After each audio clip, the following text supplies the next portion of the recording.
भारत मातेला वंदन करते, प्रभू श्रीरामाच्या चरणीही नमस्कार करते। आज या ठिकाणी नागपूर महानगरपालिकेमध्ये खरं म्हणजे मागील अनेक वर्षांपासून महानगरपालिकेत काम करण्याची संधी मिळाली, पण आज या ठिकाणी जी संधी मिळते आहे ती त्या सर्व संधींपेक्षा अधिक मोठी आणि खूप जबाबदारीची संधी आहे। आणि त्या संधीच्या वेळी महापौर म्हणून या ठिकाणी पदभार स्वीकारताना एका मोठ्या जबाबदारीची जाणीव मला होते आहे। या ठिकाणी मला आशीर्वाद देण्यासाठी, माझ्या पाठीशी सहकार्य ठेवण्यासाठी मंचासीन माननीय आपले मंत्री चंद्रशेखरजी बावनकुळे, माननीय दोन्ही आमदार, माझे दोन्ही मोठे भाऊ माननीय कृष्णाभाऊ खोपडे, माननीय मोहनभाऊ मते, माननीय दयाशंकरजी तिवारी, आपले अध्यक्ष, आणि ज्यांनी म्हणून खरं म्हणजे महानगरपालिकेमध्ये 2002 साली मी ज्यावेळी निवडून आली त्यावेळपासून ज्यांनी मला कायम मार्गदर्शन केलं, कायम समजून घेतलं आणि शिकवलं, खरं तर ते सर्व सन्माननीय माननीय माजी महापौर अनिलजी सोले, माननीय भेंडे सर, माननीय बागडे सर, विकास भाऊ, बाल्या भाऊ, कुकरेजाजी, मंचासीन सर्व माननीय आमदार, माजी आमदार मिलिंदजी माने, जयप्रकाशजी भैया, डागोर सर, आपले माननीय उपमहापौर संदीप भैया, मला आणि संघटनेमध्ये ज्यांनी मला माझ्यासोबत कायम आहे ते विष्णू भैयाच, रितेश भैया, आगलावेजी, या महानगर मंचासीन सर्व सन्माननीय पदाधिकारी, माननीय उपमहापौरजी लीलाताई, आणि प्रशासनामध्ये ज्यांच्यासोबत काम करायचं आहे त्या मॅडम, पंत मॅडम, वैष्णव मॅडम, समोर उपस्थित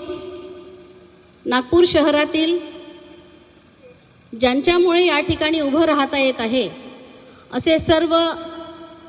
प्रथम भारतीय जनता पक्षाचे कार्यकर्ते, पदाधिकारी, आणि या शहरामध्ये ज्यांनी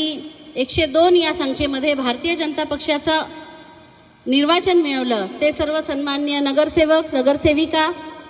पूर्व नगरसेवक, नगरसेविका, सर्व सन्माननीय पदाधिकारी, या सर्वांचं मी अतिशय मनापासून आभार मानते, अतिशय जबाबदारीने आभार मानते। या ठिकाणी बोलत असताना महापौर म्हणून जी जाणीव मला आहे, जी जबाबदारी आहे ती पूर्ण करत असताना मी सर्वप्रथम या शहरातील जनतेचं मनापासून आभार मानते। मागील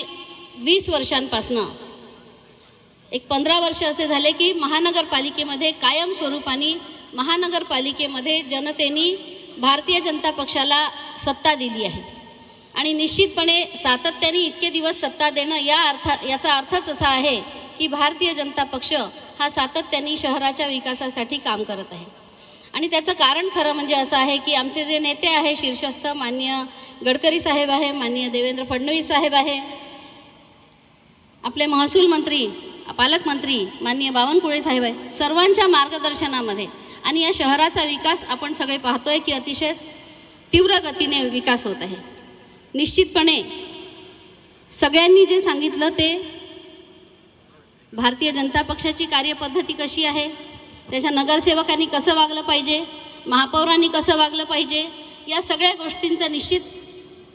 जाणीव ठेवणार आहे, जबाबदारीची जाणीव ठेवणार आहे। आणि हे सगळं होत असताना विशेषत्वाने शीर्षस्थ नेत्यांचे, सर्व सन्माननीय पदाधिकाऱ्यांचे आशीर्वाद जे पाठीशी आहे, त्यांनी जी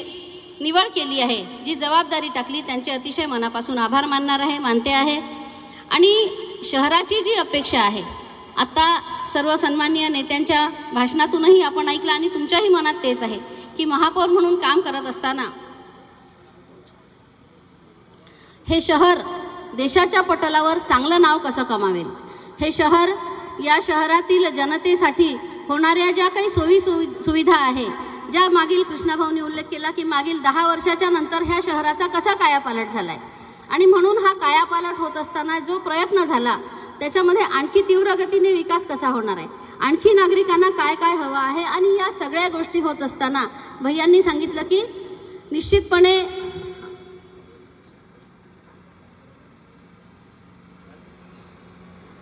सगळ्या क्षेत्रामध्ये, मग ते क्षेत्र पाणी पुरवठ्याचं असो, मलनिस्सारणाचं असो, मग ते क्षेत्र,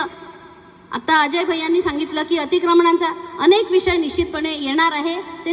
ते विषय आहे. आता पुढल्या काळात ते समोर पटलावर येतील आणि त्याच्यावर तोडगा काढण्याचं काम करायचं आहे. आणि निश्चित मला खात्री ह्यासाठी आहे की माझं जे नेतृत्व आहे, माझे सगळे मंचासीन जे मार्गदर्शक आहे, हे सगळे या दृष्टीने चांगलं मार्गदर्शन करतील. मी आणि लीलाताई आणि आत्ता आपल्याला सर्वांना माहिती आहे शहरात की परत येणारी जी तिसरी एक महिला स्थायी समितीची चावी जिच्या हाती असणार आहे, ती देखील महिला असणार आहे. हा देखील एक वेगळा विषय आहे, ऐतिहासिक निर्णय आहे भारतीय जनता पक्षाचा की 3ही मोठ्या पदांवर महिलांच्या हाती सत्ता दिली गेली आहे. आणि याचा अर्थ असा आहे की महिलांच्या काम करण्याच्या पद्धतीवर विश्वास ठेवताना त्यांच्या मार्गदर्शनातून चांगलं काम करेल हा विश्वास त्यांनी ठेवला आहे. आणि शहराला देखील आणि या सर्व शहराला, आपल्या सर्व लोकांना देखील मी हा विश्वास देऊ इच्छिते की महिला म्हणून काम करत असताना जी अपेक्षा शहरांनी केली आणि मार्गदर्शकांनी आणि नेतृत्वांनी जी जबाबदारी दाखवली, जो विश्वास दाखवला, त्याला कुठेही कमी पडू देणार नाही. हे म्हणत असताना एकीकडे की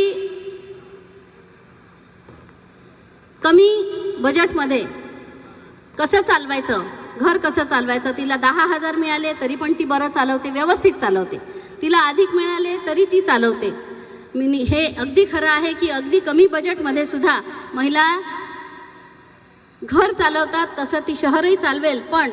माझी अत्यंत मनापासून विनंती आहे आणि मला विश्वास आहे, कृष्णाभाऊनी, मोहनभाऊनी बोलताना सांगितलं की तुम्ही काम करणार आहे, कुठल्याही प्रकारची चिंता करू नका. आणि मला माहिती आहे माझ्यानंतर आता जेव्हा बावनकुळे साहेब बोलणार आहे तेव्हा ते देखील हेच सांगणार आहे की तुम्ही कमी बजेटमध्ये चालवता, पण हे या शहराचा विकास करताना कुठल्याही प्रकारची चिंता करायची नाही. माननीय फडणवीस साहेबांनी, गडकरी साहेबांनी सुद्धा सांगितलं आहे कुठल्याही प्रकारची चिंता करू नका, जे हवे ते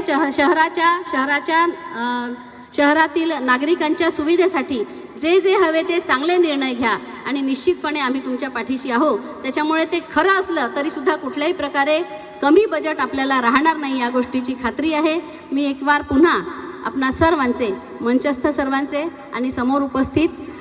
पदाधिकारी, कार्यकर्ते, नगरसेवक आणि या नागपूरच्या जनतेचे एक वेळा मनापासून खूप खूप खूप धन्यवाद मानते. आणि एवढंच सांगणार आहे की हे शहर समोर नेत असताना विकासाच्या दृष्टीने या ठिकाणी शहरातील सर्व माजी महापौर, उपमहापौर या सर्वांनी जो हातभार लावला आहे, निश्चितपणे भारतीय जनता पक्षाचा अलीकडच्या काळामध्ये खूप दिवसांमध्ये भारतीय जनता पक्षाचे महापौर या ठिकाणी होते आणि जो अजेंडा भारतीय जनता पक्षाचा आहे तो त्या अजेंड्यावर त्यांनी काम केलं आहे. आणि म्हणून तो अजेंडा आणि भारतीय जनता पक्षाचा मानस आणि पूर्वीच्या काळामध्ये, ह्या अलीकडच्या पूर्वीच्या सर्व काळामध्ये माननीय माजी महापौरांनी जे काम करून शहराला समोर नेलं, ते काम आणि त्याच्या पुढचं अधिकचं काम निश्चितपणे करण्यासाठी आपल्या सर्वांच्या मार्गदर्शनात काम करीन. माझं बोलणं या ठिकाणी थांबवते. नमस्कार, धन्यवाद.